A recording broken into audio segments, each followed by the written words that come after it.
This is an iHeart podcast. Guaranteed human.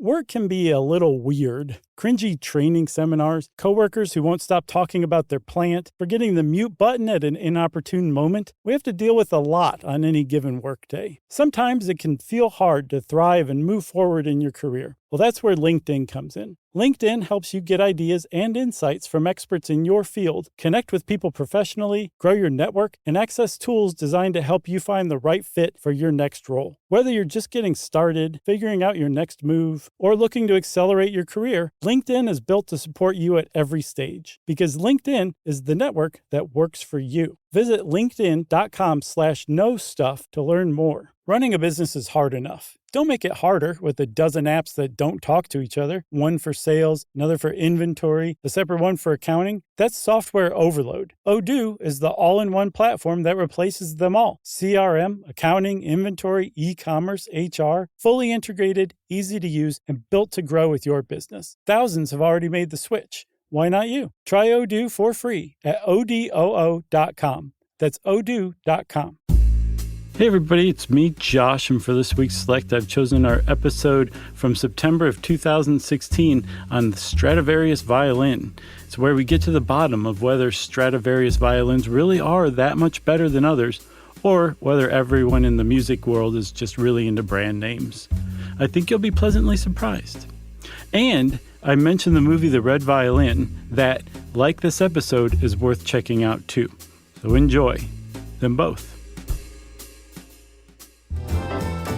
Welcome to Stuff You Should Know, a production of iHeartRadio.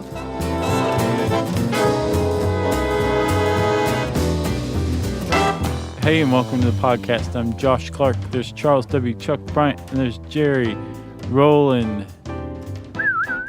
Yeah. Jerry said right before she pressed record, I'm sleepy. 3, 2, 1. Oh, really? Yeah. I didn't hear. You didn't notice that, did you? I was just memorizing, or practicing what I was going to say. Oh, sorry. Well, go ahead. I just did. Oh. I was successful. You were practicing, hey, welcome to the podcast? Mm-hmm. Should we talk fiddles? Yeah, Chuck, fiddle DD, let's do. I bought one a few years ago, by the way, and took one lesson. Uh-huh. And you became an expert? Yep. No, that's just me, man. That's how things go with me. I have a lot of things that I've been like, I'm going to do this. Got a lot of balls in the air.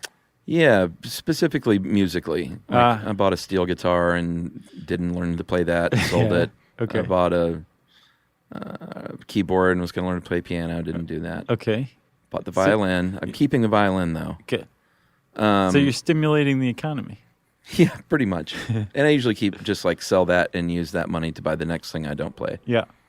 But I don't know. Like, I know how to play guitar, so I'm kind of realizing at my age, like, maybe that's all it's going to be. You're a guitar man, like Brad said. Yeah, but I used to want to be like, man, by the time I die, I want to be able to play all the stringed instruments. Gotcha. So that was my goal. Yeah. And I've learned one.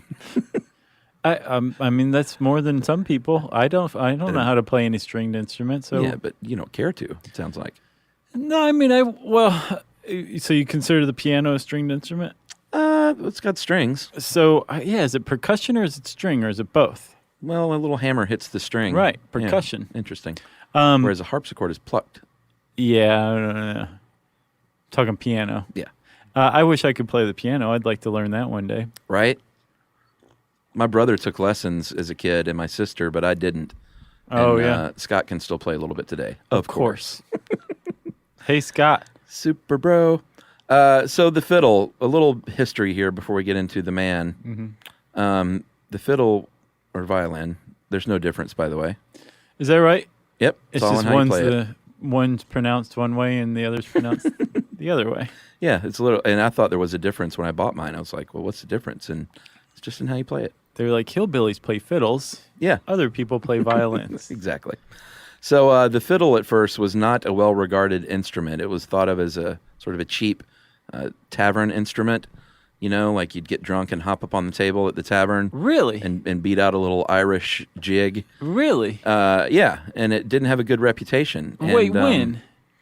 Well, I mean, this is the 16th century. Okay, so then, initially. Yeah. Okay, Yeah, All right, at I'm with first. you then. I'm with you. Okay.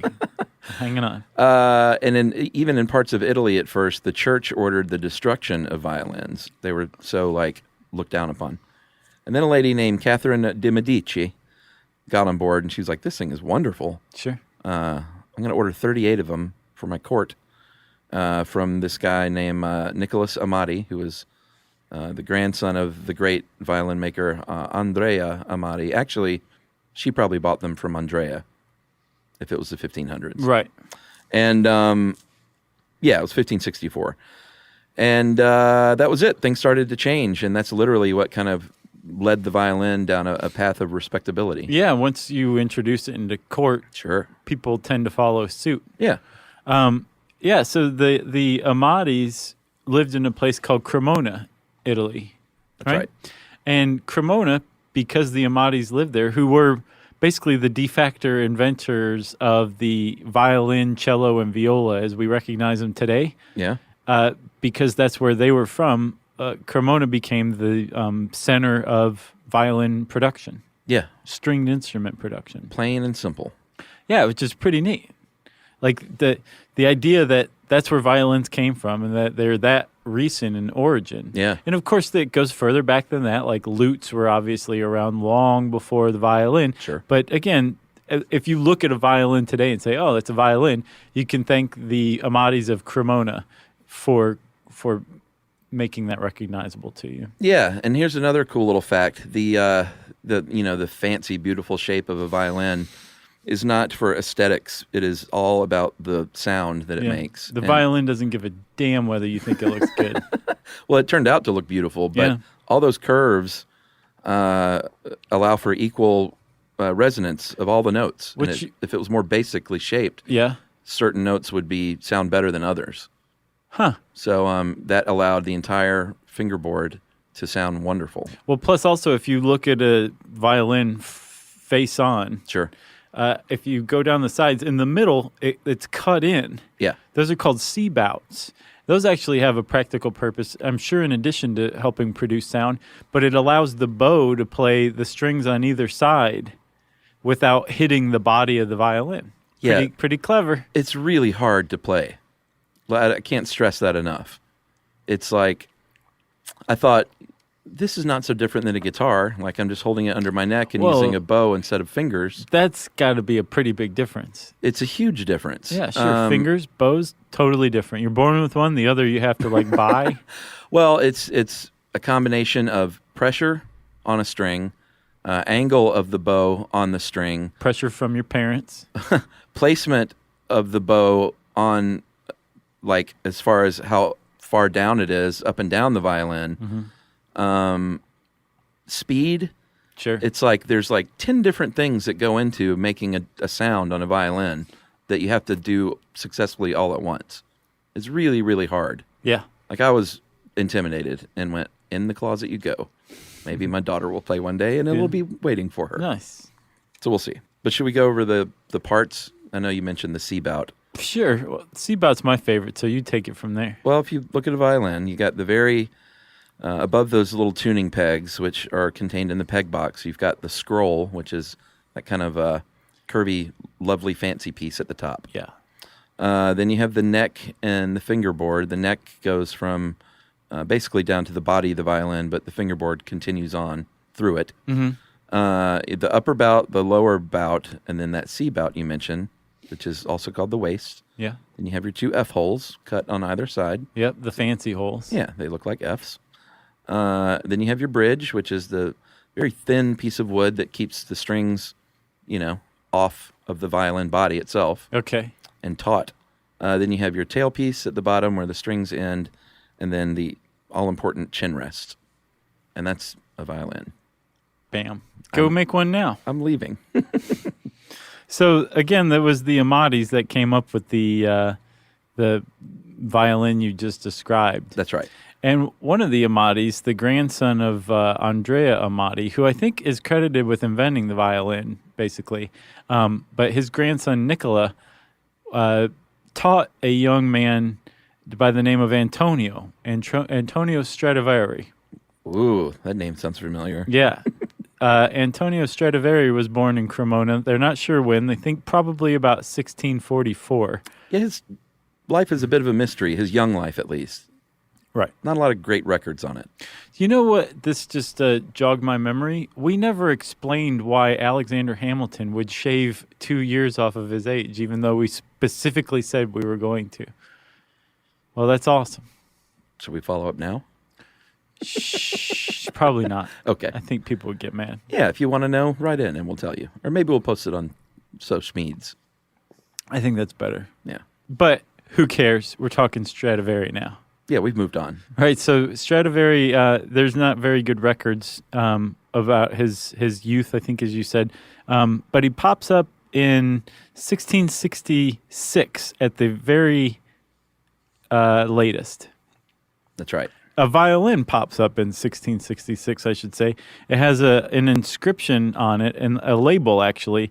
And if you translate it to English, it says, made by Antonio Stradivari of Cremona, pupil of Niccolo Amati, in 1666. Well done. The year of Satan. And that means he was either a pupil, which it clearly says, Sure. or a bit of a stretch of the truth and a bit of a ruse and a career move. Really? Yeah, there's some people that say, and that's why I was wondering, it says some people believe he was a pupil. Yeah, I didn't get what the... Well, it says he was a pupil in the inscription. Right. But the other thought is that maybe it was a bit of a career move to say, I was taught by the great Amati. Right. Who's dead now and can't say otherwise. Maybe, but who knows? I bet he was probably a pupil. Actually, he wasn't dead, so that would have been pretty gutsy to have done that, because Amati didn't die for many more years after 1666. So I think the common consensus is that he was a pupil of Amati. He would have said, he's stealing my business, so what up with that? Right. Man, this thing is going to be lousy with that. All right, so 1666, you are correct. He builds his very first violin on his own. He continues to build violins on his own in his attic, which was apparently the tradish attic violin building. Was it? That's what it said. Huh. I guess that was just like where you would put your workshop. Okay. Who knows? Maybe I don't know. Have you ever seen the movie The Red Violin? Yes. Great movie. Agreed. Like, stick with it. I think I might have seen that on your recommendation years ago. Probably. If I'm not mistaken. Yeah, really good movie, though. Yeah. So he's making violins. He moves into a home in 1680, and he started to get some recognition as a great builder and maker of violins, a great craftsman. He did, and he was still kind of living in the shadow of the Amatis, but when Nicola Amati died in 1684, by this time, everyone said this guy is Cremona's best maker of violins. Yeah. Which, since Cremona was the world capital of violin making, they were made elsewhere, but Cremona was like the place where the best were made. The creme of the Cremona. Right. That made him the world's best violin maker, and he hadn't even entered his golden period yet. Yeah, and he was making more than violins. He's making cellos and guitars and mandolins and harps, pretty much anything with strings. Except harpsichords. Who knows? He might have made a harpsichord. I'll bet that'd be worth a lot. Probably so. All right, should we take a break here? Yes. All right, we'll get into more craftsmanship right after this.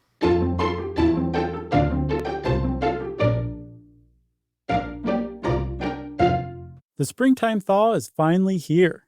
Flowers are blooming, days are longer. We're saying yes to more plans and finally getting outside, running, walking, just moving again. It's the perfect time to upgrade your everyday go-tos with Bombas. Take Bombas Sport Socks. They're super comfortable and designed with sport-specific tech for running, cycling, yoga, hiking, you name it. I use them to run in, and I can tell you they work beautifully. So head over to bombas.com and use code SYSK for 20% off your first purchase. That's BOMBAS.com, code SYSK at checkout.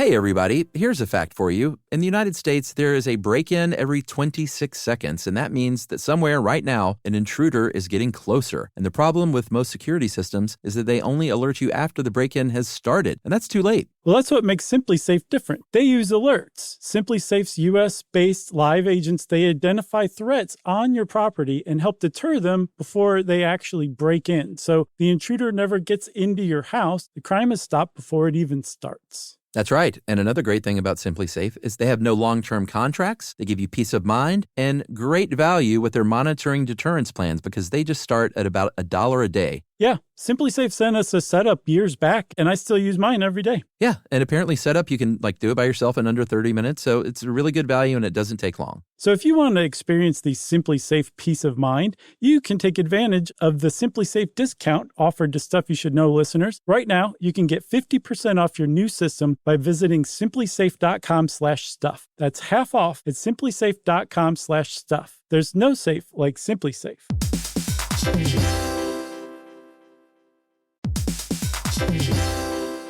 Work can be a little weird. One minute you're in a meeting that could have been an email. The next you're trying to decode corporate jargon that somehow means nothing. And don't even get us started on the quick sync that turns into a 45-minute deep dive. Yeah, well, the truth is figuring out your career isn't always straightforward. Whether you're trying to grow, pivot, or just stay relevant, it can feel like you're navigating it all on your own. Well, that's where LinkedIn comes in. That's right. LinkedIn can help you grow your career, helping you confidently navigate your path with insights, ideas, and inspiration from your professional community. You can stay up to date with the latest trends in your field, connect with people who get it, and discover opportunities tailored to your goals, your experience, and what actually matters to you. Whether you're looking for something new or just trying to grow where you are, LinkedIn gives you the tools and connections to move forward with confidence. Because LinkedIn is the network that works for you. Visit linkedin.com/knowstuff to learn more.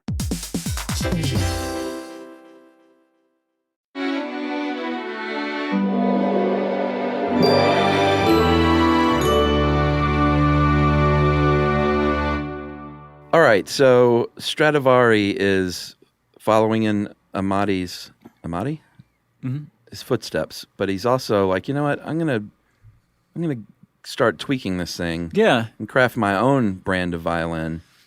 And he does so. He said, "I'm going to use some new materials, maybe some new finishes. I'm gonna make that C-bout a little straighter than you're used to. Yeah, make the F's a little straighter. The F holes. Oh, is it straighter? Was that the deal? I think so. I know he altered the F hole some, and something with the scroll too. Is that right? He made it more amazing, and he made the scroll larger." Big scrolls. The F hole's not only straighter but longer. Right. Larger scroll and a straighter and stronger C-bout. That was like mechanically those were the biggest differences. Right, but he also crucially came up with his own formula for a varnish. It's a very easily recognized deep red-brown varnish. That's right. That his violins have. It's very handsome. But a lot of people, as we'll see later, believe that it's possibly the varnish that makes Stradivarius violins so great. Yeah. Because when he made these changes, not only was he making these changes to the shape and appearance of the violin, he was also like a master wood inlayer. Like the craftsmanship that his violins had were just unparalleled. They were flawless works of art as musical instruments. So in addition to just being a flawless work of art, they also sounded better than anything that could possibly be compared to it. And what's really exceptional about Stradivarius is it's not just one of those things where like, oh, the name is actually what is really driving it. A Stradivarius violin that's 300 years old today is probably better than any violin that's been produced in the last 300 years, including a brand new one. Like they're only now getting to the point where they can they've discovered techniques where they can start to replicate the sound of a Stradivarius. Yeah. That's how good this guy's violins were. That it's not a joke, it's not hyperbole Right. of how great the Stradivarius violins were. They are still the ones that this guy made by hand are still the best violins in the world. Yeah. That's And the most sought really after. saying something. For sure. Considering how much progress we've made in the last 300 years on just about everything. And these are, for the finest tuned ears in the world. Like, clearly there are flawless, amazing instruments and violins being produced since then. But for the true, like, aficionado, they can spot the difference, apparently. Oh, yeah. Like you and I can't.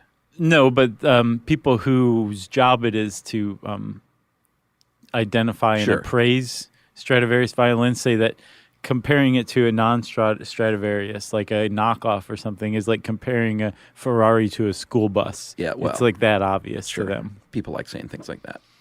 It's a great quote. We're just a couple of schmumps. What do we know? So Bev just went, oh.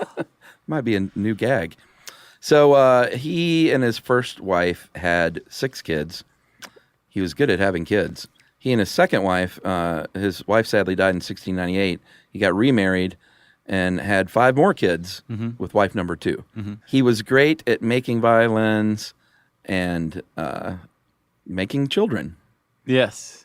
crafting children, He was great at it. crafting little babies. Yeah. They called him the maestro in the bedroom. You know what I mean? And I think a couple of his sons even went on to follow in his footsteps. Is that right? From his first marriage. Right. They were schmumps. Not that second lot. They were schmumps, though. They couldn't hold a candle to their father's work. So let's talk about the golden period from 1700 to 1720 to 25, depending on who you talk to. This was the golden period where these violins, I mean, he had really honed his design at this point, and the materials that he used and everything kind of all coalesced into making the best violins in the history of the world. Right. It was like LeBron's tenure at the Heat. Oh, well, we'll see. His career's not over yet. Yeah. Wow, you're calling it now, huh? I mean, he made a case for a resurgence this past season, but we'll see if he can repeat it. Okay. He was playing on 500 cylinders with the Heat. It was just perfect because he didn't have to be the team leader. He could be one of like the leaders. That team had several leaders, and he could be one of them. Yeah. It wasn't like the whole team just pushed upward toward LeBron. See, a lot of people have the opposite view that was, anyone can get on a team of superstars and win championships, but No, not necessarily. to be the one leader is a bigger accomplishment. I'm very curious to know how, say, like the Golden State Warriors are going to be next season with Durant and Steph Curry and Klay Thompson on there. Yeah. Thompson not so much, but like Steph Curry and Kevin Durant, they're like 2 of the greatest players that have ever lived, not just they're playing right now. How are they going to gel? The idea that Dwayne Wade and Chris Bosh and LeBron James were all able to keep their egos in check and come together to work together and lead a team together, that I think that's harder than just being like, forget it, I'll do it myself. You think? Yes. All right, so Stradivari is making his mark on the world, getting his reputation, and he's making a lot of money. He wasn't one of these, it's like, after he died, they later realized how great he was. He was a rich man making and selling these violins. Yeah, apparently there was a phrase, rich as Stradivari. Yeah. Like richer than an astronaut is what we would say today. Yeah, he was one of the more famous guys in Italy at the time, for sure. Yeah, and rightfully so. His crowning achievement, supposedly, is in 1716 when he built the Messiah. And this is the only violin that he never sold, that he kept in his workshop till the day he died. It was his head stash violin. And this violin has rarely been played. Apparently, one of the sort of unspoken rules when this thing's been sold and passed down is that don't even play it. This one should remain pristine. Yeah, it's basically as close to a mint condition Stradivarius as you can find in the world. Oh, it's not close. It's mint. Yeah. And, but I mean, a couple people have played it. Oh, really? Yeah. It's not been unplayed. Okay. Yeah. A couple of bad eggs in there. a couple of super lucky violin players. Said, screw your unwritten rules. Yeah, well, I'm playing this thing. This is before the Ashmolean got their hands on it. Oh, okay. So post 1720, post Golden Period, he still produced violins and things, but apparently his eyesight was going, his hands were not as steady, and they weren't quite what they were during the Golden Period. I'm sure they were still wonderful violins. Oh, yeah, he's still churning out the good stuff, but nothing like that Golden Period. And he worked into his 90s, so he was building violins for, 70 years. He worked up to his death, as far as I understand. I think so. So yeah, but that Golden Period stuff, there was the Messiah from 1716, the Allard from 1715, the Betts from 1704. Those are just a few of the ones that he made during this period that are still around today. I saw 1,000. I also saw 1,500 stringed instruments during his career. Amazing. About 650 survive today, and they tend to have names, especially the ones from his Golden Period, as you just heard. Yeah. They have names, and they're usually the name of the most famous player who owned it. Right. They weren't like Skippy and Old Roy.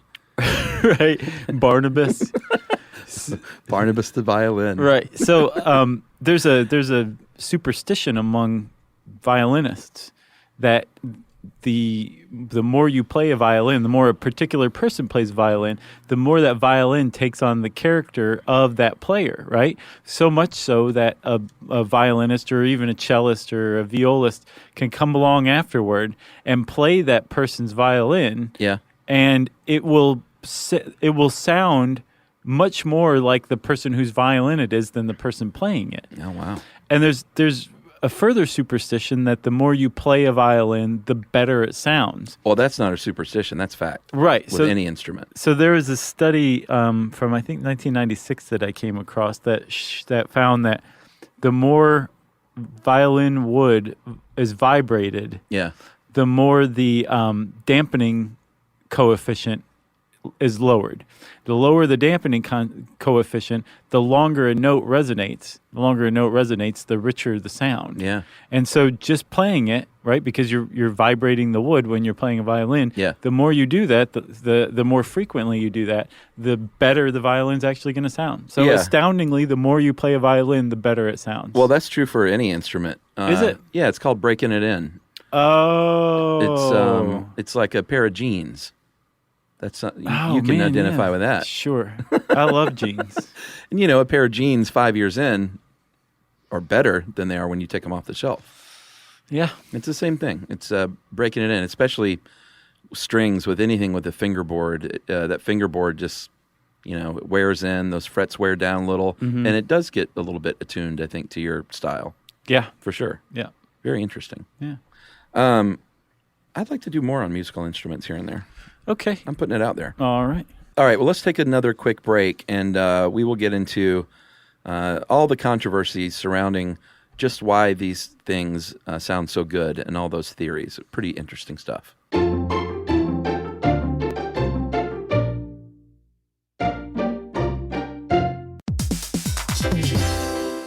Hey, everybody, here's a fact for you. In the United States, there is a break-in every 26 seconds, and that means that somewhere right now, an intruder is getting closer. And the problem with most security systems is that they only alert you after the break-in has started, and that's too late. Well, that's what makes SimpliSafe different. They use alerts. SimpliSafe's U.S.-based live agents, they identify threats on your property and help deter them before they actually break in. So the intruder never gets into your house. The crime is stopped before it even starts. That's right. And another great thing about SimpliSafe is they have no long-term contracts. They give you peace of mind and great value with their monitoring deterrence plans because they just start at about $1 a day. Yeah, SimpliSafe sent us a setup years back, and I still use mine every day. Yeah, and apparently setup, you can do it by yourself in under 30 minutes, so it's a really good value and it doesn't take long. So if you want to experience the SimpliSafe peace of mind, you can take advantage of the SimpliSafe discount offered to Stuff You Should Know listeners. Right now, you can get 50% off your new system by visiting simplisafe.com/stuff. That's half off at simplisafe.com/stuff. There's no safe like SimpliSafe.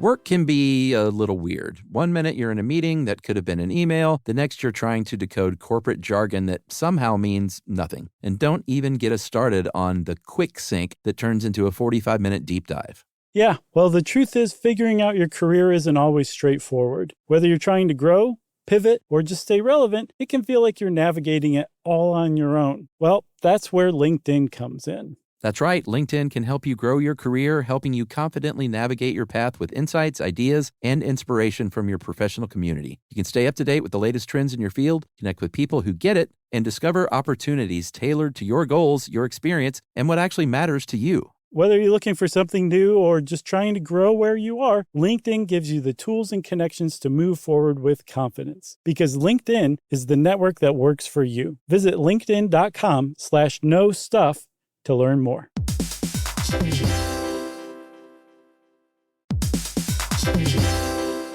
Hey everybody, we're here to talk to you about Wayfair, who believes that spaces should be functional, they should be comfortable, they should be well designed, and they can be well designed by you with their help. Your updated space should feel more comfortable, inviting, and practical for everyday use. And we're talking about outdoor seating. We're talking about grills. We're talking about major appliances. If you need storage solutions, Wayfair can help you out. Patio lighting, rugs, decor. It is your one-stop shop for home. Yeah, I mean, it's getting nice out, so it's time to think about living outdoors for the next few months. And Wayfair knows that outdoor furniture, it's heavy, it's intimidating to assemble. So Wayfair has stepped in and said, we're going to handle the hard part so you don't have to. That's right. You can shop Wayfair Verified, your shortcut to the good stuff. And that means their team of product specialists are going to vet everything by hand using a 10-point inspection, testing things like, quality materials, functionality, and features, and even how long it takes to build that piece of furniture. And the overall experience save time, reduce hassle, and improved convenience. Patio season is here, and these deals won't last. So head to wayfair.com right now to get your outdoor space ready for way less. That's WAYFAIR.com. Wayfair, every style, every home.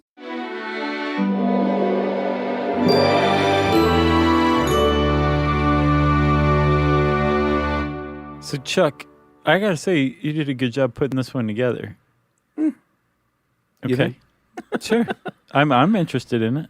You know, I had that stuff from the B-Side podcast for like 2 months with back in the day. People still call for it. And we covered this very briefly. Oh, really? Yeah, we didn't do right by it. So that's why I was like, you know what? That's a good topic. Nice. Let me dust that one off. Nice. So there have been many, many theories over the years. Like if the Strad is so revered and legendary that people, experts, scientists are bound to want to crack that nut. Yeah, like why? Yeah, like what's the deal? And it's not, again, it's objectively better than other violins, the That's ones right. that Stradivari made. Correct. Some of the theories, the old theories back then, was that he would soak the wood in salt water. Not true. That the wood was coated with volcanic ash. Not true. That dragon's blood was used in the varnish. That may have been true. Okay. George R. R. Martin came up with that one. Probably so. And then we'll get into the more modern theories. There's a couple of leading theories. One is the wood. Yeah. This Ice Age wood, which we'll talk about, and the other is the varnish. Right. Go. Oh, okay. Well, the Stradivari was working during what's known as Europe's Little Ice Age, which is a period of very unusually colder temperatures. And I think they're still trying to figure out what the heck happened. And as a matter of fact, we need to do like a regular Ice Age podcast, and we'll talk about it then. Yeah. But the upshot of it was that because of the colder temperatures, the spruce that was used by Stradivari in the manufacture of these violins grew slower but more evenly, steadier, so that the wood that was harvested from these spruce trees was much more uniformly grained, right? Yeah. So just basically really high-end wood was produced by this Little Ice Age. The problem with that being the reason that Stradivari's violins were so great is that wood was also available to violin makers elsewhere in Europe, and their violins don't sound anything like a Stradivari. Yeah. So the Little Ice Age theory, while still I think out there I think that really kind of goes a long way to undermining it. Yeah, like people were really excited about that at first, and I think they're like, this is not proof. It's a cool theory. It is cool. Little Ice Age. There's another dude at Texas A&M named Joseph Nagyvary. What a unique name. Mm-hmm. And he said it's all about this varnish, this Cremonese varnish. Is that not right? Yeah? Cremonese. Yeah. I think that's what they say. Start your morning right with Cremonese. So he published an article in Scientific Journal, Public Library of Science 1. It's capitalized for some reason. And he says, you know what's going on here? It's this varnish that he used. Let me analyze it chemically. And what he found out was it's very unique in that it has these things in there that you would not expect to be in a varnish, like borax and chromium. Mm-hmm. And he said, so what I think is going on is this stuff, he added this stuff to the varnish to protect it, that wood, against damage and infestation. But what it really did was actually weakened the wood and made it porous where it should not be. And that created more tone, a more booming, rich, powerful tone. Right. And he got a lot of pushback. His theory's not entirely out of left field. Like it's pretty much accepted that if you put the wrong kind of varnish on a violin, it's going to ruin the sound. Sure. So his whole thing was, well, why couldn't you stumble upon some varnish that actually enhanced the sound? And that was his idea. That accounted for Stradivarius' violin sounding like that. Yeah, I think he did get a lot of pushback. He did. There seems to be, even if he's right, there seems to be a desire among the people who collect and play Stradivarius violins is that we'll never understand what makes it special. We don't really want to know what will make it special. Yeah. There's a guy who was widely quoted. He's a violinist from America. His name's James Eanes. Man. Well, James, his whole view is that he's played a number of Stradivarius violins and other stringed instruments, and he said that there's probably 1,000 things that make them special. Yeah. And we can never possibly know what all those 1,000 things are, and there's never just going to be just this one thing that is the key to what made Stradivarius violins so great. Yeah, I think I watched a BBC documentary that was really pretty great, and they interviewed another violin maker, and he said, it was a right place, right time thing. Like, this guy came along, maybe they had this good wood that was special, maybe he had this varnish that was special. Yeah, but they were in the hands of somebody special too. Well, clearly. that was his point, was that other people were using some of these same things, and they turned out very different. Mm-hmm. He said he was so good at what he did, like, that's the secret. He was just better at doing this than other people. Right, like how Chris Bosh and Dwayne Wade brought the best out of LeBron James. Well, where I think this Texas A&M professor erred was that he was so bold as to even posit the idea that it may have been an accident, and that, like... I would say bold is an appropriate term. Yeah, like, they turned out this good on accident. He didn't know this varnish was going to do that, or the wood may have been even pre-treated with these chemicals, and he kind of lucked into what it ended up being. Yeah. And not that he wasn't talented, but, like, that's why they are what they are. And people were like, whoa. Blasphemy. Yeah, out. Heretic. So how much do these things cost? A lot. The end. The numbers are all over the place. Like, one thing will say that the record was $3.544 million. Yeah. And then later on, the record was broken with $3.6 million with the Molitor Stradivarius, owned famously by Milwaukee brewer Paul Molitor. That's where that one got its name. Well, yeah, I agree. And then this says, in June 2014, the Kreutzer had a pre-sale estimate of $7.5 million to $10 million, right? But it failed to reach the reserve price. Right, but then later on, another one sold in 2011 for $16 million. So apparently nobody's really keeping tabs here. I looked on the internet, I couldn't find anything approaching a comprehensive list of how much these things are gone for. But the fact is, millions of dollars, tens of millions in some cases, from what I understand. Okay. And there are collectors, very, very wealthy collectors, who are driving the price of Stradivarius violins and other string instruments through the roof. Yeah.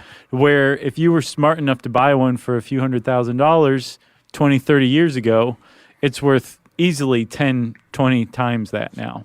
Yeah, and it's kind of a shame that these aren't in the hands of the great players of the world, you know? Well, they're in the hands of the great players of the world who come from very wealthy families. Yeah, or who, like you said, bought one 20 or 30 years ago. Right. And that's their go-to. But yeah, it's just another fat piggy thing to buy and own and possess. Yeah.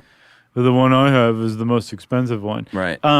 Fortunately, the one that's so valuable that it's frequently cited as priceless is the Messiah. Yeah. And that is owned by the Ashmolean at Oxford University. Yeah. So that one's not up for grabs. No. Which is cool, because all the other ones are just operating under that level. Yeah, and the lady in the BBC documentary is a violinist, and she got to hold the Messiah with gloves. And it's called that because there's a nativity scene inlaid on the back, I believe. Oh, I don't think it's the back. I think it's in the little tailpiece. Oh, okay. But this thing is gorgeous, and she was allowed to hold it with gloves, there's like white cotton gloves. And the whole time, even though I knew that wouldn't happen, I was like, don't drop it. Yeah. You know, those slippy little cotton gloves? Sure. And it just made me nervous watching it. Did you ever see that video of things that were very expensive things that were accidentally broken that I made years back? I remember that, yeah. It's just like, it was tough to make. I bet. It's tough to watch, too. Yeah. So over the years, there have been many, many, many, many fakes. As soon as he died, they started pumping out forgeries. And not even forgeries, like just mass-produced violins that they would throw a label on. That at the time, in the 19th century, 18th and 19th century, the people buying the violins knew that they were like knockoff manufactured fakes. Yeah, largely in Germany, right? Right, but they weren't like they weren't being duped. It was like this is in the style of Stradivarius or whatever. Yeah, largely in Germany and Czechoslovakia. And the thing is, though, is over time, these what are now pretty old violins, because they were, again, made in the 18th and 19th century, they had labels on them that would say, like, Stradivarius Cremonesis Facibat Anno, and then say, like, 1679 or something like that, right? So if you find one of these violins in your attic, and it looks pretty old, it literally says in Italian, this violin was made by Stradivarius in 1679. You could be forgiven to think that you have just found a Stradivarius violin and all of your money problems are over. You can go buy more meth than you'll ever be able to do in your entire life. It might say made in Germany, too, though. That's a big giveaway. It is. Yeah, and apparently if you're an appraiser of this kind of thing, you are so sick of people calling you that you can't even hide it when you're interviewed in an article. Yeah, the one guy even said that he's like, people get angry when you tell them it's not. He said, because they think they've got a lottery ticket and you have to break it to them. And he said, they get mad on these phone calls. Right. And they're like, well, do you have $20 for meth? That's pretty funny. Do you got anything else? Yeah, if you find a violin and you look it over and it says Stradivarius and you look even further and it doesn't say made in Germany. Fake. If it doesn't say that.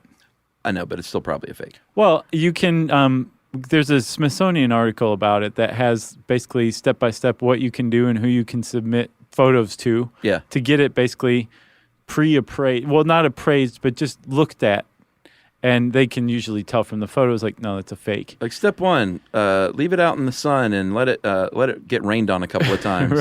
If ants are attracted to it, it's not as Strad. Exactly. But one of the appraisers makes the point, like, there are about 650 in the world, and they're all basically accounted for. Right, like we know where they are. Yeah, and even when we don't know where they are, we would know the ones that we don't know where they are when they surface. Yeah, and like a stolen one. Yeah, there was one that was famously stolen 30-something years ago from a concert violinist, and it was a Stradivarius, and it was in the attic of a Milwaukee thief's house. Wow. And I guess he died, and his girlfriend took it to an appraiser who's like, this is stolen. I know whose this is. Crazy. So it's a very small community. So the idea that somebody's just going to walk up with like a real Stradivarius that had previously been unknown it's just most likely not going to happen. Yeah, the one of the other appraisers said it's like finding a new Rembrandt. He said, we know what he painted. Right. We know where they are. Yeah. Now they got computers painting Rembrandts. Oh, yeah, I remember that. Yeah. I think a guy left his Strad in the cab a few years ago, too. Was it Joshua Bell? Sounds like something that guy would do. He's wacky. Can't remember. I believe that happened, though. I remember Did he get reading it that. back? I think so. Only in New York, right? Jeez, can you imagine? Oh, no, because again, like these are concert violinists who have almost been entrusted by humanity with these things. Like here, this is a very expensive violin, yes, but we are giving this to you because we think you will enrich this and honor with it. your playing. And maybe someday it'll be called your last name, Stradivarius. Play it well. Right. Don't leave it in the back of a cab. And then that guy had to get on Craigslist and buy a $100 fiddle. Right. Yep. To play first chair at the Philharmonic. Yeah.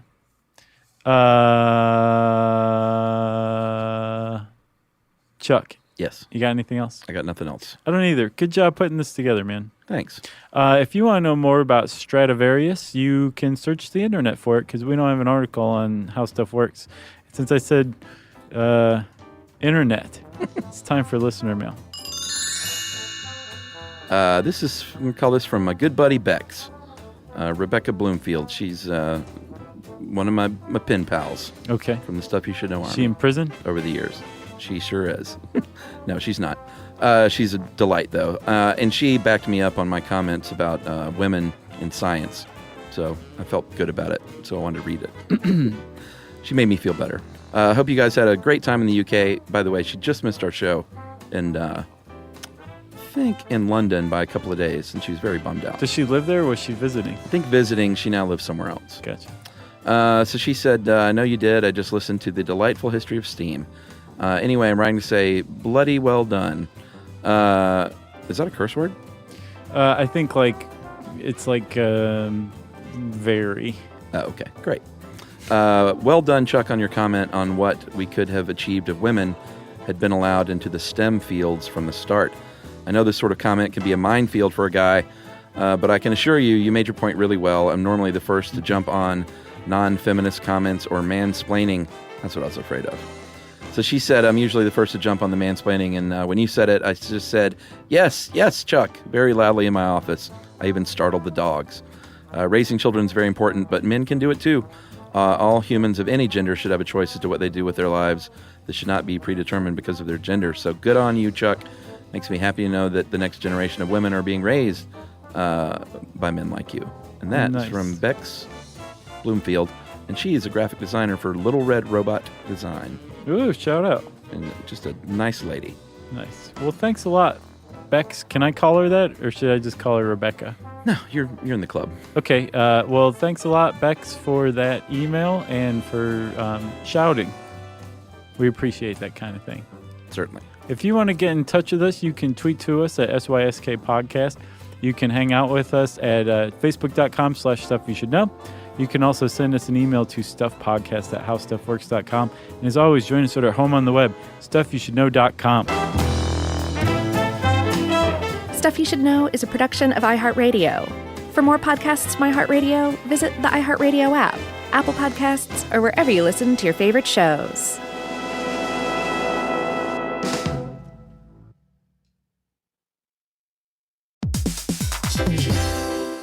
Hey, quick question for the parents listening right now. When's the last time your kid asked for something and you actually felt good saying yes? Because lately, a lot of families have been hearing the same thing. Can I have Lingo Kids, please? And here's the thing. Lingo Kids is the #1 entertainment platform for young kids with more than 4,000 interactive games, songs, and shows. Astronauts, wild animals, superheroes, dinosaurs. It's literally everything kids love all in one place. So when they ask for it, you can actually feel good saying yes. Download Lingo Kids for free and start exploring today, or unlock even more amazing content with Lingo Kids Plus. And if you go with the yearly plan, you can save up to 60%. Just search Lingo Kids in the App Store or Google Play. Lingo Kids, everything kids love.